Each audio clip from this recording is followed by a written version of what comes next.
Hi மக்களே, அனைவருக்கும் வணக்கம். என்னோடய தோட்டத்து ப்ரிப்பரேஷன் இது எல்லாமே என்னோடய தோட்டத்தில் விளையிறது. என்னோடய தோட்டத்தில் காய்கறிகள், பழங்கள், கீரைகள், பூக்கள், விதைகள் எல்லாமே வச்சுருக்கேன். சப்போட்டா பழம் செடி, இந்த மாதிரி எல்லா செடிகளும் இருக்குது என்னோடய தோட்டத்தில். யூஸ்ஃபுல்லான வீடியோ ஆல் கொலாப்பு தான் இப்போ நான் போட்டிருக்கேன். என்னென்ன செடிகள் வச்சுருக்கேன், எப்படி பராமரிக்கிறேன், என்னென்ன உரங்கள் கொடுக்குறேன், இது எல்லாமே இந்த ஒரு வீடியோவிலே பார்க்கலாம். நீங்கள் தவறாமல் பாருங்கள். யூஸ்ஃபுல்லான வீடியோக்கள் தான் நான் போடுறது. என்னோடய வீடியோக்கள் பாருங்கள். இந்த பூக்களுக்கு பஞ்சமே இல்லை எனக்கு. இதை இப்படி தேவைக்கு அன்னாடம் கட் பண்ணிட்டாலும் மறுபடியும் தழிஞ்சு வந்துடும். அந்த முல்லை அவ்வளோ பூக்கள் பூத்துட்ருக்கு. இப்போ கூட 4-5 முழம் பூக்கள் இருக்குது பாருங்கள். இது இந்த வெள்ளேரி பழம். உங்கள் பக்கம் என்ன சொல்வீங்கன்னு தெரியாது. எங்கள் பக்கம் வெள்ளேரி பழம் தான் சொல்வோம். நாங்கள் இதுக்கு எல்லாமே ஆர்கானிக் உரங்கள் போடுவேன். அதில் சாப்பிட்டுட்டு அந்த விதையை எடுத்து போட்டேன் ஃப்ரெண்ட்ஸ். இது வரப்போகிறது இல்லைன்னு நினச்சி போட்டேன். பார்த்தா நிறைய பிஞ்சிங் ஆல்ரெடி இருக்குது. இது என்னோடய தோட்டத்தில் பாருங்கள். இந்த மிளகாய் எப்படி காய்ச்சி தொங்குது. இந்த இது வெண்டைக்காய் பாருங்கள் எப்படி இருக்குதுன்னு சொல்லிட்டு எவ்வளோ வந்திருக்கு.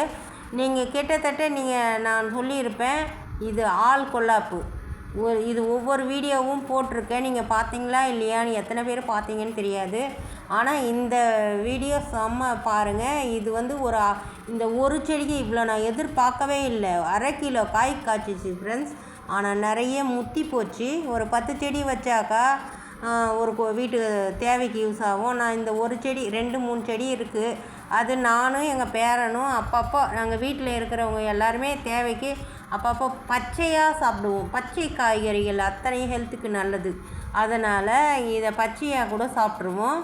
பாருங்கள், எங்கள் தோட்டத்தில் ட்ராகன் ஃப்ரூட்டு தெரியுங்களா? ட்ராகன் ஃப்ரூட் செடி நம்ம சீசனுக்கும் நல்லா வருது. அதனால் அதையும் வாங்கி வச்சுருக்கேன். நம்ம தோட்டத்தில் பூக்கள் பாருங்கள். கனகாம்பரம் பூக்கு போன வருஷம் எக்கச்சக்கமான கனகாம்பரம் பூ இருந்தது. உங்களுக்கு இந்த டிப்ஸுக்கள் எல்லாம் பயனுள்ளதாக இருக்கும். இது நைட்டு மீந்த கோதுமை மாவு, அதை புளிக்க வச்சு காலையில் டைலூட் பண்ணி கொடுத்தேன் எல்லா செடிகளுக்கும். அதனால தான் என்னோடய செடிகள் நல்லா பூத்து காய்க்கிறது. இப்போது 1 ஊற்றுனா 10 ஊற்றுங்க.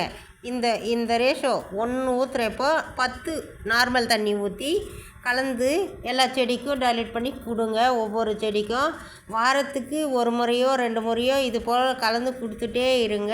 அரிசி கழுவும் தண்ணி, இந்த மாதிரி நிறைய நம்ம வீட்டில் காய்கறி கழுவுங்க இருக்குது. அது எல்லாமே நீங்கள் கொடுத்தீங்கன்னா இது மாதிரி நல்லா அழகழகாக நல்லா சூப்பராக பூ பூக்கும். எங்கள் வீட்டில் இருக்கிற பூவே கோவிலுக்கு சாமிக்கு தேவையான பூக்கள் இது எல்லாமே என்னோடய தோட்டத்துலேருந்து வர்றதே சரியாக போயிடும் ஃப்ரெண்ட்ஸ். நான் கீரையோ காய்கறிகளோ வாங்குறதே கிடையாது.